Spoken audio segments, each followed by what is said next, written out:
Hello guys, नमस्ते जी, अस्सलाम वालेकुम, सत श्री अकाल। मैं चुनी शर्मा सबका स्वागत करती हूँ अपने चैनल चुनी रिएक्ट्स में।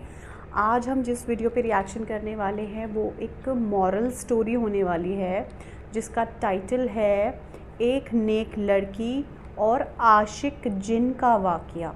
हाँ जी, एक मॉरल स्टोरी है। मुझे बहुत ही इंटरेस्टिंग लगा था ये वीडियो, तो मुझे लगा आप लोगों के साथ इस वीडियो को देखना चाहिए। और जिन के बारे में मतलब मैं बिलीव करती हूँ जिन पर कि कोई नेगेटिव एनर्जीज़ भी होती हैं, और अल्लाह ने अगर कुरान में इस चीज़ का जिक्र किया है तो दैट मीन्स हैं, ठीक है ना। बट चलिए इस वीडियो को पहले देख लेते हैं, स्टोरी को सुन लेते हैं क्या है और क्या हमें बता रही है और क्या मॉरल हमें सिखा रही है। तो चलिए और पहले इस वीडियो को देख लेते हैं, उसके बाद फिर इसके बारे में बात करते हैं। तो चलिए वीडियो स्टार्ट करते हैं। एक गरीब लड़की नूर मगर बहुत खूबसूरत थी। एक वीरान हवेली में अकेले काम कर रही थी। उस हवेली में एक जिन्न कई 100 साल से किसी खूबसूरत लड़की की तलाश में था। जिन्न ने नूर को दौलत का लालच दिया और उसकी मोहब्बत में सब कुछ भूल बैठा। जो उसने उस मासूम लड़की के साथ किया उसे देखकर आपकी रूह कांप जाएगी। ये कहानी है नूराबाद के एक पुराने मिट्टी के घर में रहने वाली नूर की जिंदगी किसी परी जैसी नहीं थी। उसके चेहरे पर मासूमियत और आंखों में रोशनी तो थी, लेकिन हालात ने उसकी मुस्कुराहट चुरा ली थी। उसका हर दिन एक जद्दोजहद था। बीमार माँ की देखभाल, खाली बर्तन, टूटी हुई छत और दिल में पलती उम्मीद की लौ। नूर की माँ फातिमा बीबी एक नेक दिल औरत थी, मगर पिछले 4 सालों से बीमार बिस्तर पर पड़ी थी। शरीर जर्जर, दवा के पैसे नहीं और कोई करीबी रिश्तेदार पास भी नहीं आता था। घर के खर्च का कोई जरिया नहीं था। कई रातें यूं ही भूखे पेट गुजर जाती, मगर नूर कभी भी अपने रब से शिकवा न करती। हर सुबह नूर फज्र की अजान पर उठती, अपने पुराने से जानामाज पर सजदा करती, फिर कुरान पाक की तिलावत करती। उसकी दुआओं में एक ही इल्तिजा होती, या अल्लाह मेरी माँ को शिफा दे और हमें हलाल रोजी का जरिया अता फरमा। गांव में बहुत से लोगों ने उसे बुरे रास्तों की सलाह दी। कुछ ने शादी का लालच दिया तो कुछ ने नौकरानी बनाने की पेशकश। बट नूर हर बार सिर्फ एक जवाब देती, मेरे रब ने जो लिखा है वही बेहतर है, मैं अपना सब्र नहीं बेच सकती। फिर एक दिन गांव की एक बूढ़ी औरत ने उसे बताया कि जंगल के किनारे एक वीरान हवेली है जहां सालों से कोई टिकता नहीं, मगर अब मालिक लोग शहर में हैं और वहां काम करने वाले की जरूरत है। मेहनत का अच्छा पैसा मिलता है। नूर ने माँ की आंखों में झांक कर देखा, कमजोरी, दर्द और बेबसी। उसने फैसला कर लिया, अगर हवेली में शैतान भी हो तो अल्लाह की कलमा और तिलावत के साथ जाऊंगी। माँ से इजाजत ली, 2 रोटी और कुरान की छोटी किताब झोली में डाली और निकल पड़ी एक ऐसे रास्ते पर जहां उसके सब्र और ईमान की सबसे बड़ी आजमाइश होने वाली थी। जिस हवेली की तरफ नूर रवाना हुई थी उसका नाम था शमसी हवेली, जो कभी जमींदार नवाब जैनुल आबिदीन शमसी की रिहाइश हुआ करती थी। लगभग 100 साल पहले ये हवेली गांव की सबसे आलीशान इमारत थी। संगमरमर की दीवारें, बड़े बड़े झूमर, बाग बगीचे और फव्वारे। नवाब साहब बहुत अमीर थे, मगर उनकी एक ही औलाद थी, एक लड़की, जुलेखा। कहते हैं कि जुलेखा बेमिसाल हुस्न वाली मगर बहुत घमंडी थी। एक दिन उसकी शादी एक शरीफ मगर गरीब लड़के से तय हुई जिसे वो पसंद नहीं करती थी। उसी रात जुलेखा ने खुद को हवेली के सबसे ऊपरी कमरे में बंद कर लिया और सुबह उसकी लाश झूमर से लटकी हुई मिली। मगर अजीब बात यह थी कि उसके चेहरे पर गुस्से की शिकन थी, जैसे वो मरने के बाद भी किसी से नफरत कर रही हो। उसके बाद उस हवेली में अजीब घटनाएं होने लगी। नौकर चाकर गायब होने लगे, कुछ पागल हो गए, कुछ बड़बड़ाते हुए जंगलों में भटकते पाए गए। गांव के बुजुर्ग बताते हैं कि हवेली की दीवारों में किसी ने काले इल्म का सहारा लेकर जिन्नात को कैद किया था, जो अब आजाद घूमते हैं। कई लोगों ने दावा किया कि रात के वक्त हवेली से किसी लड़की की रोने की आवाजें आती हैं। कुछ ने झरोकों से किसी सफेद लिबास वाली औरत को देखे जाने की बात कही। गांव में बच्चे हवेली के पास जाने से डरते थे और बड़े लोग दूर से ही सलाम करके गुजरते थे। कहते हैं जो भी वहां काम करने गया ज्यादा दिन नहीं टिक सका। कुछ ने डर के मारे छोड़ दिया और कुछ हमेशा के लिए गायब हो गए। लेकिन नूर ने जब ये सब सुना तो सिर्फ एक बात कही, अगर ये हवेली जिन्हों की है तो मेरा रब भी रब्बुन्नास, मलिकिन्नास, इलाहिन्नास है। और इसी यकीन के साथ वो उस हवेली के फाटक से अंदर दाखिल हुई, जहां दीवारों की दरारों में वक़्त छुपा हुआ था और हवाओं में जुलेखा के शिकवे अब भी गूंजते थे। शम्सी हवेली की दीवारों में बसी वह अदृश्य साया कोई आम जिन्न नहीं था। उसका नाम था कामिल, और वह न तो पूरी तरह से जिन्न था, न ही पूरी तरह इंसान। वह उन रूहानी जिन्हों में से था जो पहले इबादत गुजार और फरिश्तों की तरह पाक हुआ करते थे। उसका रिश्ता अल्लाह से गहरा था और वह जन्नत में दाखिल होने वाले जिन्नात की फहरिस्त में था। मगर सैकड़ों साल पहले एक इम्तिहान ने उसे तोड़ दिया। कामिल को एक इंसानी लड़की से रूहानी मोहब्बत हो गई थी। उस मोहब्बत में वह इतना डूबा कि जब वह लड़की किसी और से निकाह कर ली तो कामिल ने अपने रब से शिकायत कर दी, तूने मेरे दिल में इश्क डाला, फिर उसे मुझसे दूर क्यों किया? यह शिकवा उसे रूहानी जिन्न की रूह से निकालकर दुनियावी मोहब्बत में डूबे इब्लीस की सरहदों तक ले गया। वह तड़पते हुए उस हवेली में आया जहां जुलेखा की नफरत और मौत की बद्दुआ से हवेली की दीवारें पहले ही शैतानी ताकतों से भर चुकी थीं। वहां कामिल सालों तक अकेला भटकता रहा, एक ऐसी रूह जो मोहब्बत के नाम पर टूटी हुई थी। जब नूर पहली बार हवेली में दाखिल हुई तो उसकी आवाज, उसकी तिलावत, उसका सब्र, ये सब कामिल के उस टूटे हुए वजूद में सुकून की तरह उतरने लगे। वो हर रोज छुपकर उसे देखता, जब वह माँ के लिए तसब्बह पढ़ती, जब वह झाड़ू लगाते वक्त कुरान की आयतें बुदबुदाती, जब वह रात में आंसुओं के साथ दुआ मांगती। कामिल के लिए ये कोई आम लड़की नहीं थी। ये मोहब्बत जिस्मानी नहीं थी, बल्कि उसके रूह के उस खाली हिस्से को भर रही थी जो सदियों से तन्हा था। मगर एक जिन्न का इंसान से इश्क, और वो भी अल्लाह की बंदी से, क्या यह मोहब्बत पाक थी या फिर से एक गुनाह की शुरुआत? कामिल खुद इस उलझन में फंसा हुआ था, मगर इस बार वो मोहब्बत को पाने के लिए हर हद पार करने को तैयार था। मगर नूर के लिए नहीं, बल्कि खुद को मुकम्मल महसूस करने के लिए। और यही से शुरू हुआ एक ऐसा सफर जहां मोहब्बत और मखलूकात का फर्क मिटने लगा। शम्सी हवेली में नूर को आए कुछ ही दिन हुए थे, लेकिन कामिल की दीवानगी हर रोज बढ़ रही थी। वो हर लम्हा उसे देखता, उसके आसपास रहता, मगर दिखाई कभी ना देता। उसके इश्क का तरीका अजीब था, नूर को डराना नहीं, बल्कि मोहब्बत और राहत के जरिए झुकाना। एक रात जब नूर माँ की दवाई खरीदने के लिए रो रही थी, तभी अलमारी का दरवाजा अपने आप खुला और एक थैली जमीन पर गिरी। उसमें सोने के सिक्के थे। नूर सहम गई। वो समझ गई कि यह इंसानी करम नहीं। डरते हुए कुरान की तिलावत शुरू कर दी, मगर सिक्के वहीं पड़े रहे। उसी रात उसे सपने में एक आवाज आई, ये तेरे लिए है नूर, बस तेरा हाँ चाहिए।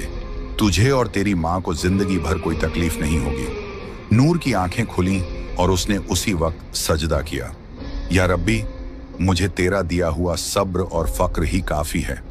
मुझे किसी नजरी हिफाजत की जरूरत नहीं। मुझे तेरा सहारा चाहिए, न कि किसी जिन्न का एहसान। अगले दिन हवेली की दीवारें महकने लगी। बिस्तर पर रेशमी चादरें, टेबल पर गुलाब और माँ की दवाइयाँ खुद ब खुद आ गईं। नूर ने सब कुछ हटाया, कुरान की सूरह बकराह की तिलावत की और सख्ती से कहा, अगर ये सब किसी छुपे मखलूकन की तरफ से है तो सुन ले, मैं अल्लाह की बंदी हूँ, किसी और की नहीं। ये पहली बार था जब कामिल को किसी इंसान ने इतने सब्र, यकीन और खुददारी से इनकार किया। वह तिलमिला गया, मगर नूर की दुआओं की ताकत से पीछे हट गया। उस रात नूर ने माँ के पैरों पर हाथ रखकर दुआ मांगी, या अल्लाह, तू गरीबों का मददगार है, तू मेरा और मेरी माँ का भी रब है। अगर तू चाहे तो बिना किसी जिन्न या इंसान के मेरी मुश्किलें दूर कर सकता है। अगली सुबह गांव के एक भले इंसान हाफिज इब्राहिम साहब अचानक हवेली आए और बोले, बेटी, दिल में अजीब खिंचाव महसूस हुआ। लगा कि किसी पाक रूह को मदद की जरूरत है। नूर की आंखों में आंसू आ गए। कामिल देख रहा था और अब उसकी मोहब्बत को एक नई चुनौती मिल चुकी थी, नूर का अल्लाह पर अटूट यकीन। हाफिज इब्राहिम जब हवेली पहुंचे तो नूर ने उन्हें पूरी बात बताई। सोने की थैली, सपनों में आवाजें, रेशमी चादरें और माँ की दवाइयाँ। हाफिज साहब गहरी सांस लेते हुए बोले, बेटी नूर, तू जिस इम्तिहान से गुजर रही है वो सिर्फ तेरी नहीं, हर उस मोमिन की कहानी है जो तवक्कुल का असली मतलब नहीं समझता। याद रखो, जो अल्लाह पर भरोसा करता है, अल्लाह उसके लिए काफी है। फिर उन्होंने समझाया कि तवक्कुल का मतलब सिर्फ दुआ करना नहीं, बल्कि यह यकीन रखना है कि मदद सिर्फ वहीं से आएगी जहां से कोई देख भी नहीं सकता, सिर्फ अल्लाह की तरफ से। नूर ने आंसुओं के साथ सिर हिलाया। हाफिज साहब ने उसे शैतानी वसवसे से बचने का तरीका भी बताया। जब भी तुम्हें कोई अनजानी आवाज या लालच महसूस हो, औजु बिल्लाहि मिनश शैतानिर रजीम पढ़ो और सूरह फलक और सूरह नास की तिलावत करो। इन 2 सूरहों को मुअव्वजातैन कहा गया है। यह हर बुराई से पनाह देती है। उसने एक छोटी सी तस्बीह नूर को दी और कहा, जब भी तुम्हें डर लगे 33 बार या हफीजू 33 बार या मुतकब्बिर पढ़ा करो। अल्लाह की हिफाजत तेरे चारों तरफ ढाल बन जाएगी। नूर ने पूछा, मगर हाफिज साहब, क्या जिन्न वाकई होते हैं? क्या वो हम इंसानों को नुकसान पहुंचा सकते हैं? हाफिज साहब मुस्कुराए और बोले, हाँ, जिन्न का वजूद कुरान से साबित है। सूरह अल जिन्न पूरी की पूरी जिन्हों के बारे में है। नबी पाक ने भी जिन्हों को दावत दी थी और उन्हें कुरान सुनाया था। मगर जो जिन्न शैतान की राह पर होते हैं, वो इंसानों को वसवसे और धोखे से गुमराह करते हैं। फिर उन्होंने हदीस सुनाई, शैतान इंसान की रगों में खून की तरह दौड़ता है, मगर जिक्रुल्लाह उस शैतान को निकाल देता है। उस दिन के बाद नूर ने हवेली के हर कमरे में सूरह बकरह की तिलावत शुरू कर दी। कामिल हर रोज यह सब सुनता। उसका दिल जलता, मगर अजीब तरह से सुकून भी महसूस करता। उसे पहली बार एहसास हुआ कि नूर की मोहब्बत पाने के लिए उसे नूर के रब से टकराना नहीं, बल्कि उसके रब को समझना पड़ेगा। गांव नूराबाद की मस्जिद के पास एक पुरानी नीम के पेड़ की छांव में बैठा एक बुजुर्ग अक्सर तस्बीह घुमाता रहता था। उसका नाम था हाफिज इब्राहिम। उम्र 65 साल, मगर आंखों में रोशनी और दिल में वो जज्बा था जो जवानों को भी मात दे दे। गांव में कोई बीमार हो, किसी को फातिहा पढ़वानी हो, किसी के बच्चे की तालीम की बात हो, लोग सबसे पहले हाफिज साहब को याद करते। उनका हर लफ्ज कुरान और हदीस से बंधा होता था। उनकी आवाज में ऐसी रूहानियत थी कि नूर जैसी बच्चियां उनके सामने बैठकर तिलावत सीखती और बूढ़े लोग उनकी दुआओं से राहत पाते। एक रात जब वो तहज्जुद के वक्त नमाज में मशगूल थे, उनके दिल में एक बेचैनी सी हुई, जैसे किसी पाक रूह को मदद चाहिए। उन्होंने उसी वक्त साजो सामान समेटा, कुरान पाक और रूहानी किताबें उठाईं और हवेली की तरफ रवाना हुए। नूर उन्हें देखकर चौंकी। जब उसने अपनी हालत बयान की तो हाफिज साहब ने उसके सिर पर हाथ रखते हुए कहा, बेटी, तू मोहब्बत और शैतान के वसवसों के बीच फंसी है, मगर याद रख, अल्लाह की रजा से बढ़कर कुछ नहीं। उन्होंने हवेली के हर कमरे में सूरह बकरह, आयतुल कुर्सी और सूरह जिन्न की तिलावत शुरू कर दी। हाफिज साहब ने एक पाक पानी से भरी शीशी दी, जिस पर उन्होंने 41 बार सूरह फातिहा और सूरह इखलास पढ़ी थी। उन्होंने कहा, इस पानी को हर कमरे में छिड़क देना और रात में सूरह नास, सूरह फलक और आयतुल कुर्सी जरूर पढ़ना। ये जिन्न की आग को ठंडा करती है। कामिल, जो दीवारों के पीछे से सब देख रहा था, पहली बार खुद को कमजोर और डगमगाता हुआ महसूस करने लगा। उसके लिए ये सिर्फ एक हाफिज नहीं, बल्कि एक रूहानी योद्धा था, जो सिर्फ अल्फाज नहीं, कलामुल्लाह की रोशनी से लड़ रहा था। हाफिज इब्राहिम अब नूर की निगरानी में थे। वो उसे सिर्फ जिन्न से नहीं, बल्कि हर उस रास्ते से बचाना चाहते थे जो उसे अल्लाह से दूर कर सकता था। उन्होंने कहा, नूर, तुझे सिर्फ जिन्न से नहीं, अपने ही नफ्स से भी लड़ना है। मोहब्बत की आग तभी रोशनी बनती है जब उसमें अल्लाह की रजा शामिल हो। और अब हवेली में एक तरफ कामिल का इश्क बढ़ता जा रहा था और दूसरी तरफ हाफिज इब्राहिम की दुआओं और कुरान की रोशनी से हवेली बदलने लगी थी। हवेली के अंदर जिन्न और इंसान के बीच एक खामोश जंग चल रही थी। मगर उस हवेली से दूर गांव की कच्ची झोपड़ी में एक औरत, एक माँ, अपने रब के सामने झुकी हुई थी। फातिमा बीबी, नूर की माँ, अब भी बिस्तर पर थी, मगर उनकी रूह हर रोज तड़प रही थी। बेटी की इज्जत, उसके ईमान और उसकी तन्हा जिंदगी की चिंता उनके दिल को जला रही थी। नूर के जाने के बाद उन्होंने खाना कम कर दिया था, मगर सजदे ज्यादा। हर रात वो अल्लाह से रो रो कर कहती, या रब्बी, तू जानता है मेरी बेटी कैसी है। वो तेरी राह पर है, तेरी किताब से मोहब्बत करती है और मैंने उसे तुझी पर छोड़ा है। तू उसे किसी गुमराही, किसी जिन्न, किसी इंसानी या शैतानी ताकत से बचा लेना। एक रात जब हवेली में नूर कुरान पढ़ रही थी और कामिल दीवार की ओर से उसे देख रहा था, तभी उसे एक अजीब रूहानी कंपन महसूस हुआ, जैसे कोई नामालूम रोशनी हवेली में दाखिल हो गई हो।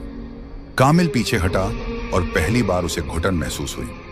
उस घड़ी में गांव की उसी झोपड़ी में फातिमा बीबी सजदे में थी और कह रही थी, या अल्लाह, अगर मेरी बेटी की हिफाजत के लिए मेरी जिंदगी चाहिए तो तू मुझे उठा ले, मगर उसे हर बुराई से बचा ले। उनकी ये दुआ आसमानों को चीरती हुई अर्श तक पहुंची। कहते हैं, माँ की दुआ अगर सच्चे दिल से निकले तो वो तकदीर भी बदल सकती है। और उस रात कामिल को एहसास हुआ कि नूर अकेली नहीं है, वो उस माँ की दुआओं की हिफाजत में है जिसे अल्लाह से सीधा रिश्ता है। अगले दिन नूर को हवेली की एक खिड़की से सफेद रोशनी सी दिखी और दिल में एक अजीब सुकून। वो समझ गई, उसकी माँ ने जरूर दुआ की होगी और रब ने जरूर सुनी होगी। उसने कुरान की एक आयत दोहराई, उज़कुरूनी अज़कुरकुम, तुम मुझे याद करो, मैं तुम्हें याद करूंगा। नूर के बार बार इनकार और अल्लाह के नाम से पनाह मांगने से कामिल की मोहब्बत धीरे धीरे दर्द में और फिर जुनून में बदलने लगी थी। पहले वो नूर के आसपास रहकर बस सुकून महसूस करता था, अब उसे उसकी हर बात में अपनी तौहीन महसूस होने लगी। मैंने उसे सब कुछ देना चाहा, अमीरी, राहत, उसकी माँ की शिफा तक, और उसने मुझे ठुकरा दिया सिर्फ इसलिए कि मैं जिन्न हूँ। सच में गाइस बहुत ही इंटरेस्टिंग वीडियो थी। और सच में जो लोग अल्लाह पे विश्वास करते हैं ना, जो पूरा तवक्कुल अपने अल्लाह पे रखते हैं, जो हर चीज़ अपने मालिक पे छोड़ देते हैं, उस परवरदिगार पे छोड़ देते हैं, तो वो किसी चीज़ से नहीं डरते और अल्लाह अपने आप उनके लिए रास्ते खोल देते हैं। ये बात मैं बहुत ज़्यादा मानती हूँ। और मतलब वीडियो बहुत अच्छी थी, बहुत ही एंगेज कर रखा था वीडियो ने। और सच में माँ की दुआओं में तो बहुत ताकत होती है और वो सच में आसमानों को चीरती हुई अर्श तक पहुँचती है। और अल्लाह ना सब कुछ करते हैं एक माँ की दुआ। इसीलिए गाइस कहते हैं माँ की दुआ ना हमेशा लेनी चाहिए, माँ का कभी दिल नहीं दुखाना चाहिए, क्योंकि अल्लाह ने भी बहुत बड़ा दर्जा दिया है अपने बाद।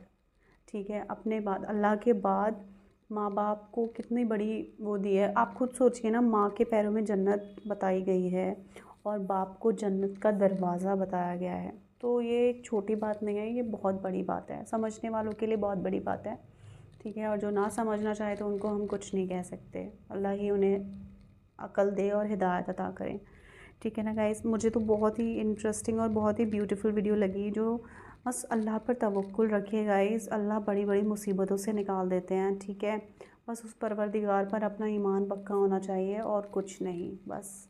ठीक है ना, आई होप, मुझे बहुत ही इंटरेस्टिंग लगा था ये वाक़या, तो मैंने सोचा आप लोगों के साथ इसको देखूँगी और आप लोगों के साथ में मुझे बहुत अच्छा लगा। आई होप आप लोगों को भी बहुत ही ब्यूटीफुल लगा होगा। और हाँ, मुझे एक चीज़ और पूछनी थी कि गाइस क्या सच में इस तरह से हो सकता है कि कोई जिन किसी की मोहब्बत में पड़ जाए?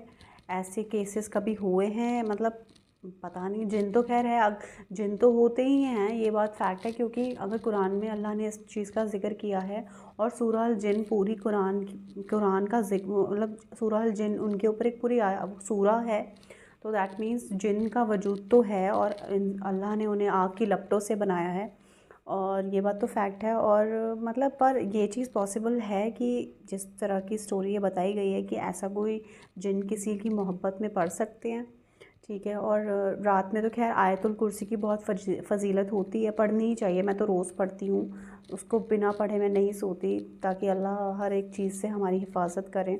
आप लोग भी ज़रूर से ये अमल करिए, रोज़ाना रात में आयतुल कुर्सी और चारों कुल पढ़ें और अपने ऊपर दम करके सोएं। मैंने भी चारों कुल याद किए हुए हैं और आयतुल कुर्सी भी मैंने याद की है, बस थोड़ा प्रोनाउंसिएशन में गड़बड़ होती है, तो इसलिए वो भी मैं सीख लूँगी प्रॉपरली उसको प्रोनाउंस करना। जो तरीका है बोलने का काफ़ी इम्प्रूव मैंने किया है, आई होप। बाकी और जो इम्प्रूवमेंट की ज़रूरत है वो भी उसको मैं कर लूँगी। ठीक है ना गाइज़, आई होप आप लोगों को वीडियो बहुत अच्छा लगा होगा। अगर वीडियो अच्छा लगा हो तो उसको लाइक ज़रूर करिएगा, चैनल को सब्सक्राइब कर लीजिएगा। तब तक आप लोग अपना बहुत सारा ख्याल रखिएगा, दुआओं में मुझे हमेशा हमेशा याद रखिएगा। मिलते हैं नेक्स्ट वीडियो में। रब राखा।